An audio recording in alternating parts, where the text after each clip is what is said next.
તો જામનગરમાં પણ ધોધમાર વરસાદ છે। ભારે વરસાદથી અનેક વિસ્તારો જળબંબાકાર થયા છે।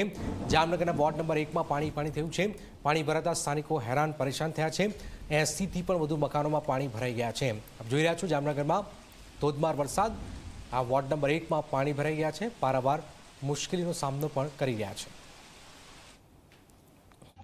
જામનગર શહેરના ધરાનગર વોર્ડ નંબર 1 વિસ્તારમાં જે વૈશાલી નગરમાં આપ જોવો છો પાણી ભરાયા છે। અત્યારે મકાનની ઘરવખરી પણ પાણીમાં તરી રહી છે। આપ દ્રશ્યો જોઈ રહ્યા છો, ગેસના બાટલા તરી રહ્યા છે અને મકાનની અંદર જે છે ખાટલા હોય કે તેમના પલંગ હોય તે પણ પાણીમાં જે છે અત્યારે ગોઠણરૂપ પાણી અહીં એ લોકોના ભરાઈ ચૂક્યા છે। મોડી રાતથી આ પ્રકારની પરિસ્થિતિ છે ને 12 કલાકથી પણ વધુનો સમય વીતી ગયો, તેમ છતાં હજુ સુધી તંત્ર દ્વારા કોઈ કામગીરી કરવામાં આવી નથી। જે રીતે આપ જોશો જેસીબી આવ્યું છે, પરંતુ જેસીબીમાં કોઈ એન્જિનિયર કે કોઈ અધિકારીઓ આવીને તેને કામગીરી નથી કરાવતા, માત્ર એક ઉભા રહીને જે આખી પરિસ્થિતિ જોઈ રહ્યા છે। અત્યારે આ લોકો ખૂબ તકલીફમાં છે, પરંતુ તેની તકલીફ દૂર કરવા માટે કોઈ કાર્યવાહી થતી નથી। અહીં જે છે રેલવે ટ્રેકની કામગીરીમાં જે છે અહીંથી પાઇપ નાખવામાં આવે છે। પાઇપમાં જે અત્યારે પાણી અહીં રોકાઈ ગયા છે, આ પાઇપમાંથી જો નિકાલ થાય તો પણ આ લોકોની સમસ્યાનું નિરાકરણ આવી શકે છે, પરંતુ ક્યાંક ને ક્યાંક તંત્ર જે છે આ તમામ બાબતો માટે ઉદાસીનતા દેખાઈ રહ્યું છે। અને જે 80 જેટલા મકાનોના 250 થી 300 લોકો છે, હાલ તે પોતે ખૂબ જ ગંભીર પરિસ્થિતિમાં છે અને